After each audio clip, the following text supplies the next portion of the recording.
말씀의 제목인데요. 한번 따라해 주십시오. 주님 마음 내게 주소서. 주님 마음 내게 주소서. 네, 우리 지난주로 그 일나로 시작되었던 사무엘상 23장을 마무리를 지었습니다. 오늘 25장으로 건너왔는데요. 그 중간에 있는 24장에는 우리가 잘 알고 있는 사울이 잠들어 있었던 탓에 다윗이 그에게 가서 사울을 죽일 수 있는 기회가 있었음에도 불구하고 사울을 하나님께서 세우신 왕이라 해하지 아니하고 사울을 살려 돌려보내는 장면이 등장을 합니다. 그리고 오늘 25장을 들어갈 건데요. 오늘 25장은 위대한 하나님의 사람인 사무엘의 죽음으로 시작을 합니다. 오늘 1절 말씀에 이렇게 기록하고 있어요. 사무엘이 죽음에 온 이스라엘 무리가 모여 그를 두고 슬피 울며 라마 그의 집에서 그를 장사한지라. 다윗이 일어나 바란 광야로 내려가니라. 사무엘은 어떤 사람이냐? 너무너무 위대한 하나님의 선지자, 마지막 사사이죠. 미스바 기도 대성회를 통해서 이스라엘 백성들이 하나님 앞에 회개하게 함으로 말미암아 블레셋의 침략을 물리치게 했던 사람이 사무엘이고요. 또 이스라엘의 첫 번째 왕이었던 사울 왕을 기름 부어 세움으로써 사사 시대를 마무리하고 이제 왕정 시대의 문을 열어 제친 사람이 사무엘입니다. 또한 첫 번째 왕인 사울이 하나님께 불순종하자 다윗을 기름 부어 세운 사람 또한 사무엘이죠. 사무엘은 이스라엘 전체가 민족의 영적 아버지로 존경하던 인물이었기 때문에 이 사무엘이 세상을 떠나자 온 이스라엘이 그의 죽음을 애도했습니다. 그래서 온 이스라엘 무리가 모여서 그를 두고 슬피 울며 라마 그의 집에서 그를 장사했다고 오늘 1절로 시작하고 있습니다. 그러면서 이 1절 하반절에 보면 다윗이 일어나서 바란 광야로 내려갔다라고 표현하고 있어요. 이것을 미루어 보아서 다윗은 쫓기는 몸이었지만 사무엘의 장례식에 참여했던 듯 싶습니다. 이스라엘에게도 마찬가지이지만 온 이스라엘보다 더 큰 의미로서 자신의 영적인 아버지와도 같았던 사무엘의 죽음으로 인해 이 다윗의 슬픔이 굉장히 컸을 것으로 우리는 알 수 있지요. 하지만 이 슬픔을 채 추스를 시간도 없이 다윗은 장례식 후에 이스라엘 본토에서 멀리 떨어진 바란 광야로 넘어가야만 했습니다. 내려가는 것인데요. 오늘 지도로 한 번 더 위치를 한번 살펴보게 한다면요. 여러분들 저기 맨 위쪽에 있는 가드 보이시죠? 그 다음에 아둘람 굴에 400명이 모였던 거 기억하실 거고요. 오랜 시간 말씀을 정했던 그일라도 보이실 거예요. 거기서 그일라 사람들이 배신함으로 말미암아 10지방, 자신의 유다 지파가 살고 있었던 10지방에 왔는데 10지방의 사람들이 기브온에 있는 사울에게 밀고함으로 말미암아서 밑으로 내려오죠. 마온 광야, 지난주에 사진 보여드렸어요. 그 마온 광야에서 잡히려던 찰나에 사울 입장에서는 왜 하필 이때에, 다윗 입장에서는 어떻게 이때에 라는 말씀으로 지난주까지 말씀을 마무리해 드렸습니다. 그리고 나서 엔게디로 올라가게 되는데요. 저 엔게디가 우리가 읽지 않은 24장 말씀의 배경이 되는 곳입니다. 저곳에서 사울을 살려주게 돼요. 그리고 나서 엔게디에서 지금 밑으로 내려가죠. 사무엘의 장례 후에 저 보이지도 않아요. 지금 지도상에서 제가 좀 내려볼 건데요. 제가 10광야에서 마온 광야로 더 내려갔다라고 얘기를 하면서 지난주에 지도를 내려드렸는데 이 마온 광야에서부터 지금 있는 바란 광야는 어디까지냐면 쭉 내리면 아주 남쪽에 있습니다. 그러니까 이스라엘 본토에서 굉장히 외곽 밑쪽으로 처져 있는 장소입니다. 그래서 이 바란 광야까지 내려가서 피신을 했어야 했던 것이 다윗의 지금 상황입니다. 여러분, 이제 사무엘의 죽음으로 인해서 그래도 어느 정도의 제어 장치가 사무엘이 되었을 거라고 생각을 합니다. 사울이 다윗을 잡아 죽이는 일에 어느 정도의 브레이크가 사무엘이 되었을 거라고 생각을 해요. 하나님의 사람 사무엘이 그것에 제동을 걸기도 했을 것이고 사울 자체도 사무엘 때문에 다윗을 그냥 죽이는 일이, 잡는 일이 마냥 편한 일은 아니었을 거라고 생각을 합니다. 그런데 이 브레이크가 지금 사라져버린 상황이에요. 사무엘이 죽어버렸기 때문에요. 브레이크가 사라진 상황에서 이제 사울이 더 본격적으로, 더 공격적으로 다윗을 추적해 올 것이 뻔한 것이었기 때문에 본토에서 벗어난 남쪽으로 지금 다윗이 더 피신해 가고 있는 것입니다. 그런데 이 밑으로 내려갔는데 지금 10번으로 내려온 게 바란 광야잖아요. 그리고 나서 11번을 보면 갈멜로 살짝 올라갑니다. 왜 올라갔는가 생각을 해보면요, 이래요. 다윗은 지금 600명이 넘는 부하들을 거느리고 있습니다. 그럼 항상 뭐가 부족해요? 식량이 부족하겠죠. 물자가 부족했습니다. 그래서 다윗은 이 마온 광야 근처에 있는 이 갈멜이라고 하는 곳에서 지역 유지였던 나발이라는 사람을 찾아가게 되는 거예요. 이 나발이라고 하는 부자를 통해서 600명 가량이나 됐던 자신의 부하들의 식량을 한번 해결해 보고자 했던 겁니다. 이 나발을 우리가 조금 알아야 될 것 같은데요.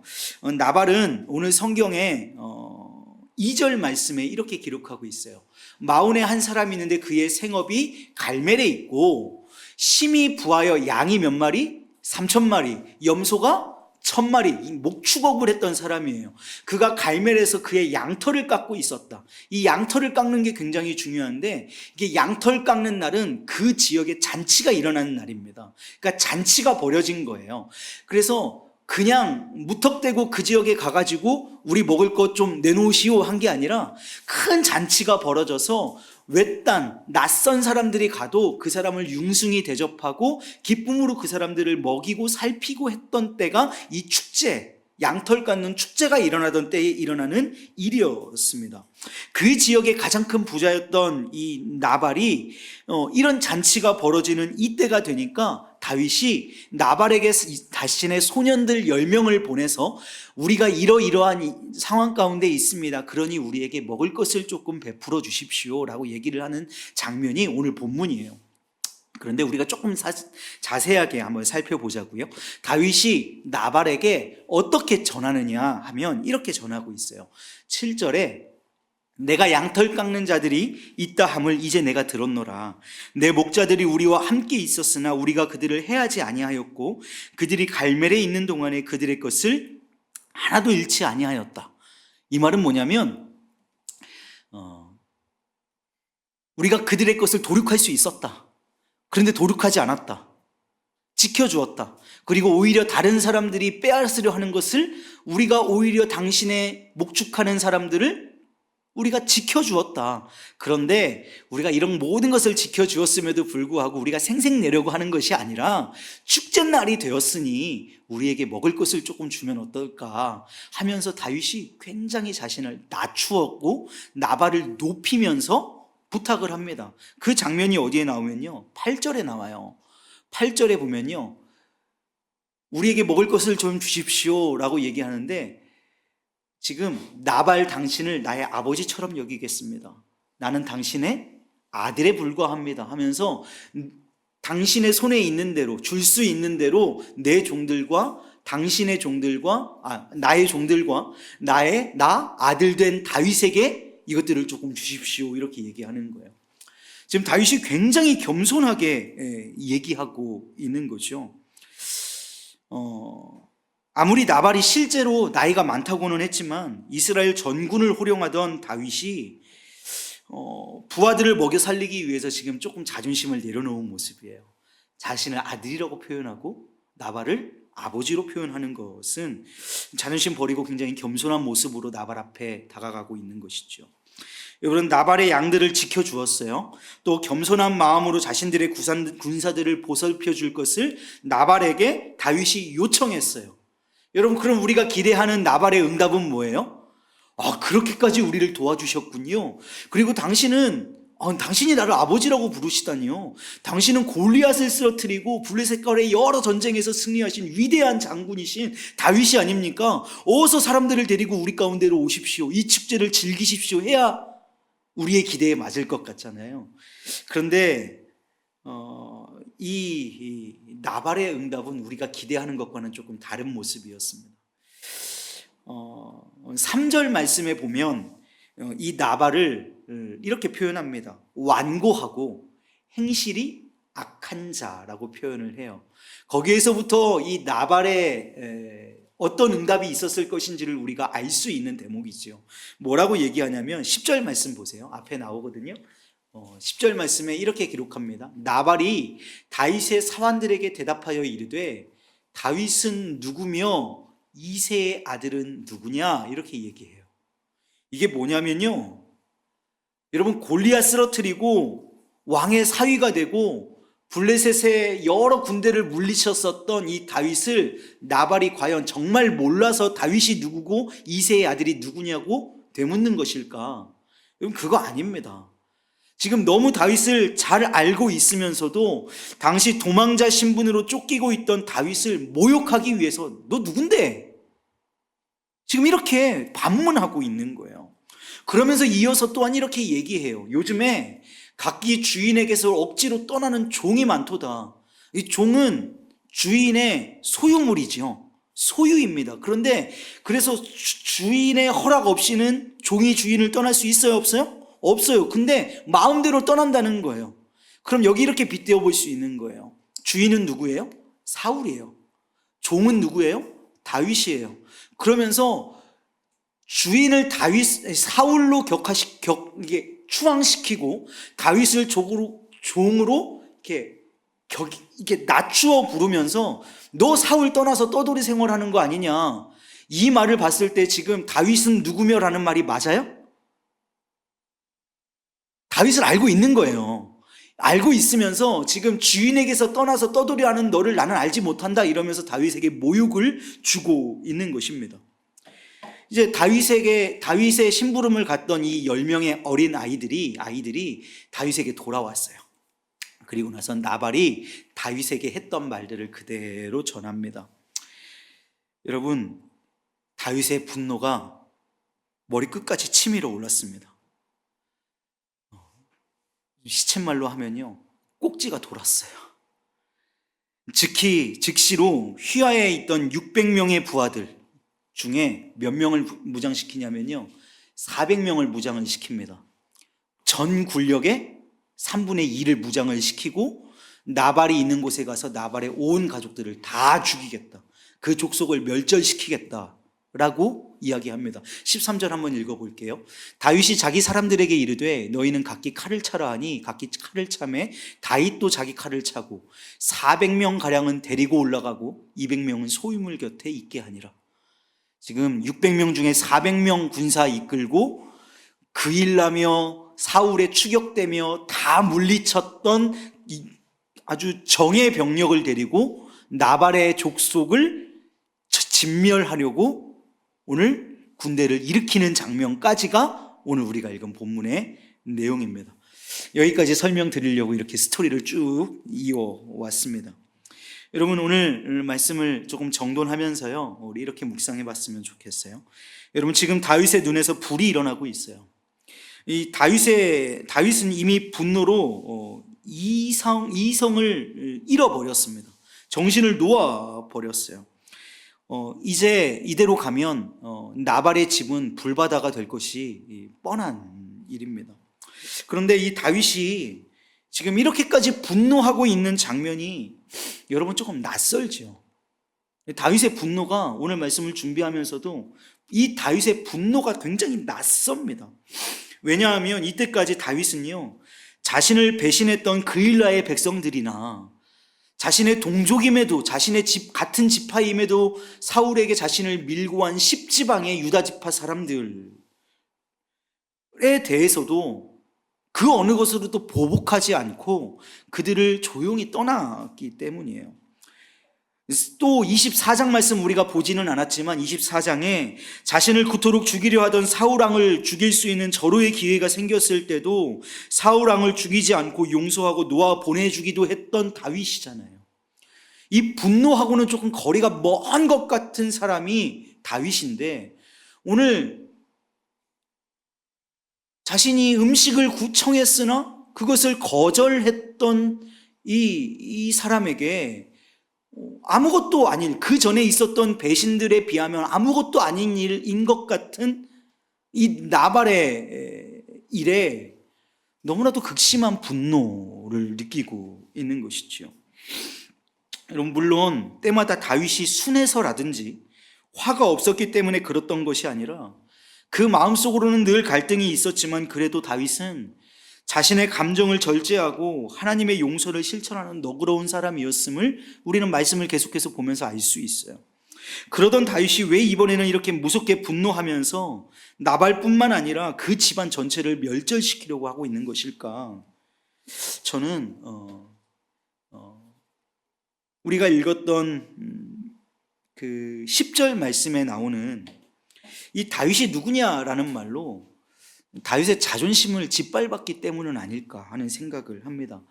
다윗에게 있어서 짓밟힐 수 없었던 마지막 한 가닥을 꺾어버린 한마디의 말이지 않았을까 하는 생각이 들어요. 골리앗을 쓰러뜨리는 것을 시작으로 수많은 전쟁을 통해서 나라를 지켜낸 위대한 장군이 지금 다윗이거든요. 그런데 이 장군을 이름 없는 시정잡배나 조폭이나 말한 그대로 하면 그냥 한낱 종에 불과한 것으로 취급했기 때문에, 게다가 주인인 사울 왕을 배신한 종으로까지 모욕했기 때문에 다윗은 무너질 수밖에 없지 않았을까 하는 생각을 합니다. 다윗의 지금 상황을 한번 정돈해 볼게요. 그가 얼마나 연약한 상태에 있냐면, 첫 번째로 안 그래도 다윗은요 지금 인생의 멘토였던 사무엘의 죽음으로 마음이 한없이 슬프고 아마 약해져 있을 거예요. 이게 첫 번째예요. 두 번째는 거기에다가 자기가 구해주었던 그일라 백성들이나 같은 지파였던 유다 지파의 10사람들의 배신도 그때는 그냥 넘어갔긴 했지만 그게 완전한 용서가 아니라 마음속에는 남아 있었을 거라고요. 그게 남아 있었을 거라고요. 계속 겹겹이 겹치도록 쌓여왔을 거라고요. 세 번째로 사울을 죽이지 않고 용서하고 살려준 지로 하나님의 뜻을 행하기는 했지만 마음속에 그가 가졌던 갈등이 어떤 것이었겠어요? 그 갈등이 완전히 다 해소되지 않은 채로 지금 마음의 갈등을 지금도 겪고 있는 상태였습니다. 그런 상태에서 600명이나 되는 식구들을 데리고 계속 도망을 다니다 보니 그들을 먹여 살려야 한다는 스트레스도 엄청났을 거예요.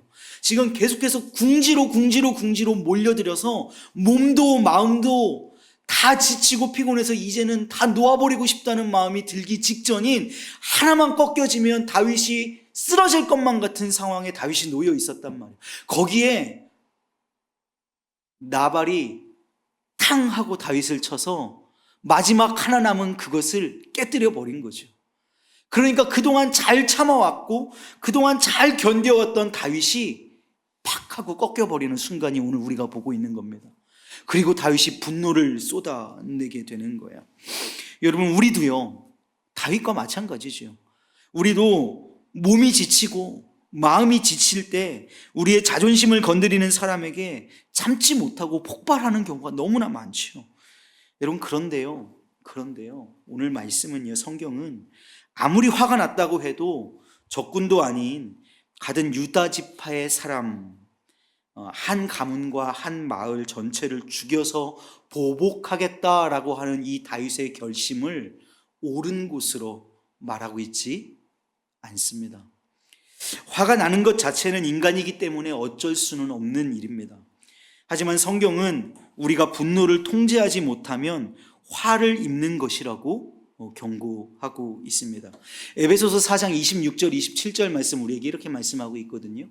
분을 내어도 죄를 짓지 말며 해가 지도록 분을 품지 말고 마귀에게 틈을 주지 말라, 이렇게 말씀하고 있어요. 여러분, 여기서 분을 내어도 죄를 짓지 말며, 이 말을 영어 성경에서는요 직역하면 화가 난 상태에서 죄를 짓지 말라, 이런 말입니다.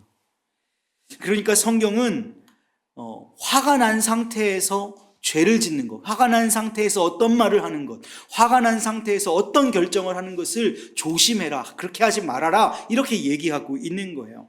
해가 지도록 분을 품고 있으면 그것은 마귀에게 틈을 주는 것이라고 말합니다. 우리가 분노를 오랫동안 쌓아놓고 있으면 그 분노가 우리를 지배하죠. 그 분노로 지배당한 우리의 상태는 사탄이 아주 즐거워하는 놀이동산, 놀이터가 되어진다라고 오늘 성경은 우리에게 말하고 있는 것입니다. 여러분, 마귀의 분노를 통제하지 못하는 사람에게 달라붙어서 마귀는 그 분노된 우리의 마음을 가지고 놀아요. 그래서 우리의 결정이나 우리의 언행이나 우리의 선택이 아주 하나님이 싫어하는 쪽으로 결정하도록 만들어 버립니다. 다윗이 내린 결정, 내가 이 나발의 족속을 쓸어버리겠다, 군대 400명을 데리고 내가 출발하겠다라고 하는 이 결정이 바로 그런 어리석은 것 중에 하나였습니다. 칼을 들어서 자기 힘으로 상대에게 보복하는 것입니다. 지금까지 잘 참아왔는데 다윗이 한꺼풀을 벗어나지 못하고 지금 분노가 일어나고 있는 거예요. 게다가 다윗은 나발뿐 아니라 죄 없는 나발의 식솔들, 그 가문들, 그 가족들까지도 다 죽이려고 했습니다. 여러분, 누가 뭐래도 여태까지 봐왔던 다윗은 하나님의 사람임에 분명합니다. 이렇게 할 수 있는 사람 없다고 생각해요. 그런데 그 하나님의 사람도 분노에 휩싸여서 이성을 잃으면 이런 괴물이 될 수 있다는 것을 오늘 우리 말씀을 통해서 우리는 목도하고 있죠. 예수님께서도요, 이렇게 말씀하세요. 마태복음 26장 25절에 내 칼을 도로 칼집에 꽂으라. 칼을 가지는 자는 다 칼로 망하느니라. 지금 베드로가 예수님을 잡아가려고 하는 병사 한 명의 칼을 들어서 그 귀를 자르잖아요. 그때 예수님께서 베드로에게 하신 말씀이에요. 칼에 칼집을 다시 꽂아라. 칼로 흥한 자가 칼로 망하게 되어 있다. 그러니까 분노함으로 복수하지 마라. 너의 칼로 복수하지 말아라. 지금 이렇게 말하고 있는 것이잖아요. 또 성경 계속해서 로마서 12장 19절 말씀으로요, 이렇게 얘기해요. 너희가 친히 원수를 갚지 말고 하나님의 진노하심에 맡기라. 그러니까 너의 손으로 직접 보복하지 말아라. 너희 손으로 직접 복수하지 말아라. 기록되었을 때 원수 갚는 것이 내게 있으니, 여기서는 이 내게는 하나님이시겠죠. 하나님께 있으니 하나님께서 갚으시리라. 이렇게 말씀하고 계시는 거예요. 그러니까 내가 저 사람에게 어떠한 일을 당했어요. 억울해요. 분노가 일어나요. 그러나 그 분노가 일어날 수는 있으나 그 분노로 보복하지 말라는 거예요. 내 손으로 보복하지 말라는 거예요. 그 보복을 누구에게 맡기는 거예요? 하나님의 진노하심에 맡기라고, 네 손을 더럽히지 말라고 성경이 우리에게 말씀하고 있어요. 여러분, 우리도요, 다윗처럼 억울하게 당하고 또 짓밟힌 자존심에 분노할 때가 있습니다. 성경은요, 우리 보고 분을 내지 말아라 이렇게 얘기하고 있지 않아요. 너는 분내면 안 돼 라고 말하고 있지 않아요. 분을 낼 수 있다고 말합니다. 오늘 우리가 방금 봤던 에베소서 4장 26절 27절 말씀에 분을 내어도 라고 얘기해요. 그러니까 분 내지 마, 분내면 안 돼, 그게 죄야 라고 말씀하시는 게 아니라 분을 낼 수 있다. 그게 사람의 감정이다. 분을 낼 수 있다. 그러나 그 분이 났을 때의 너의 결정을 말씀으로 통제해라 라고 우리에게 말씀하고 있는 거예요. 성경이 이것이 우리에게 가르쳐주는 교훈입니다. 다윗도요, 분이 날 수 있어요. 그런데 분이 날 수 있는 그것, 다윗이 분이 난 게 죄악이 아니라 분이 날 수 있으나 그 분노를 말씀으로, 하나님으로 통제하지 못하고 자신의 손으로 보복하려 들려고 했던 그의 언행, 그의 결정, 이것이 하나님 보시기에 악한 일이 된다라는 거죠. 여러분, 분을 내더라도 그것을 어떻게 처리해야 할지를 오늘 성경은 우리에게 말씀해 주고 있는 거예요. 여러분, 분을 내어도요, 우리 앞에 있는 우리의 나발에게 칼을 휘두르려 하지 마시기를 주님의 이름으로 축복합니다. 철저하게 하나님을 의지하십시오. 그리고 하나님의 말씀을 우리의 입술에 두십시오. 그래서 하나님 앞에 하나님의 진노하심을 의지하고 우리의 손을 더럽히지 않는, 분노에 우리의 이성과 우리의 모든 것들을 던져내지 않는 저와 여러분 되시기를 간절히 소망합니다. 분노에 휩싸여서 우리의 심령이요 마귀의 놀이터가 되지 않기를 원해요. 오히려 주님께 그 마음까지도 맡겨드림으로 우리 주님이 거하시는, 성령이 거하시는 평안한 안식처가 되는 저와 여러분의 심령들 모두 되시기를 주님의 이름으로 축복합니다.